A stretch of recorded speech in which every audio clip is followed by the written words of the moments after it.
Tuberculosis is a disease that attacks the lungs and often leads to stunted growth in children. This has been revealed in a new pediatric study into the effects of TB in children. The investigation, tracking risk factors for respiratory disease and other infections in young children, was conducted by researchers from the University of Cape Town and Boston University in the US. Now, Professor Heather Zar from the Department of Paediatrics and Child Health at UCT joins me now to tell us more about this research. Prof, good afternoon. Welcome to Today on ENCA. Thank you very much for joining us. So you've discovered some new facts around pediatric TB. And your research, I guess, has been going on for quite some time. What have you found? Thank you. Yes, thank you for having me on today. We're very excited about these findings. Well, they're quite sobering, actually.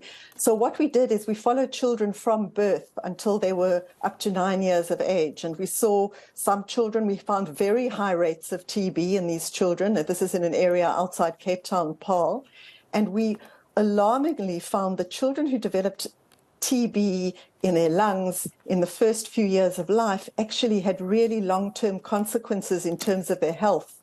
Their growth was impaired, they developed more wheezing illness, and we know that asthma and wheezing are very common in children in South Africa, and they also had smaller lungs and obstructed lungs, worse lung function. So this is really concerning because we have a very high rate of childhood TB in Africa and in South Africa, and the long-term impact of this is now emerging, sort of setting children on a trajectory for impaired health, probably through adulthood and possibly even for the rest of their lives.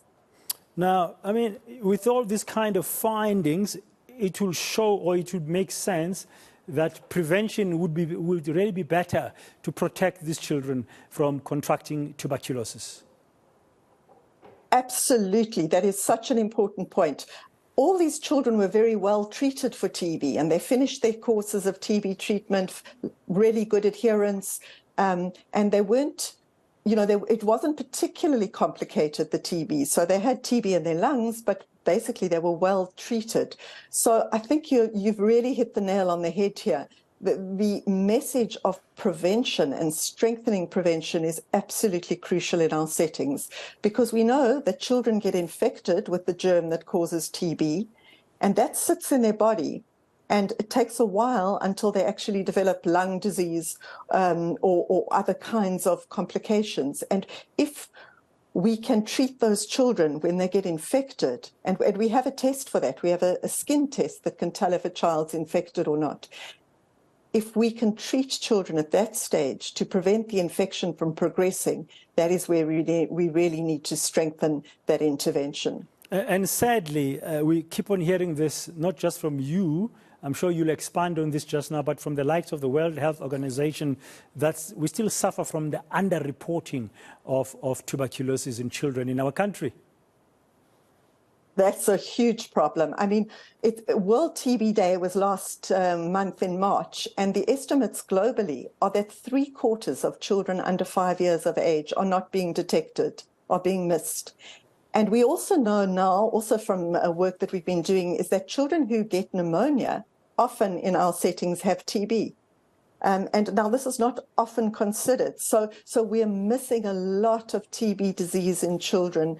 And as a result, children are developing more complicated disease. So it's a twofold problem. It's a problem of diagnosing TB and then of quick, appropriate treatment and of prevention Yeah, and prevention would actually assist for longer-term health benefits. Absolutely. I mean, if we can prevent TB from progressing and from getting into the lungs,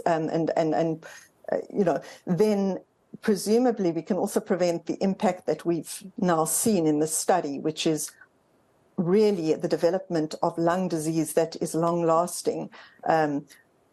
Lung disease that potentially impairs children and adults long-term, and also growth. I mean, we have to remember that the impact on growth is huge in young children, and that growth is also tied to things like neurocognitive development and other aspects of child health. So that's also a really important consideration, that early TB in the early years of life seems to have a dramatic impact in impairing children's growth. Yeah, I understand that this study that you at UCT and Boston University in the US have done is the first that is showing post-TB pediatric growth impairment and an association between TB and the wheezing, as you said earlier, after the infection. How do you hope the outcomes, the results, your findings would be used? Or have you ended this report, I haven't seen the full report, with some recommendations for our health practitioners? Yes, so the reason it's the first is because this was a birth cohort. So we were able to follow children from the time of their birth right through 9 years of age. And so we could see, because some people think that children who get TB maybe have got problems in their lungs to start off with. But actually what we were showing is that children who got TB did not have underlying problems, but the TB itself drove these further health issues in terms of growth and wheezing and lung health.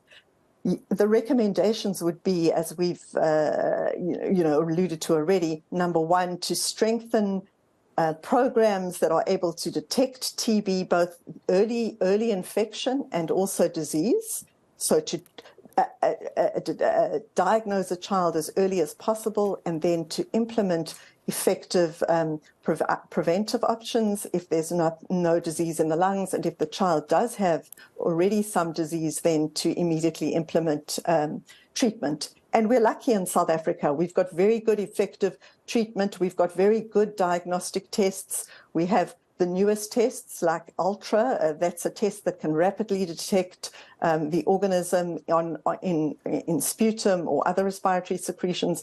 So we really do have quite a strong TB program, but aspects of childhood TB can be strengthened within this, and particularly follow-up of children. Children usually get TB from an adult, right? And so when we know there's an adult in the household or in the community who the child has been in contact with who may have TB, it's really important that children are screened for TB and that prevention is either instituted or treatment if the child already has disease. And that aspect is globally really poorly done, because the focus in TB programs is largely on adults and on treating active disease.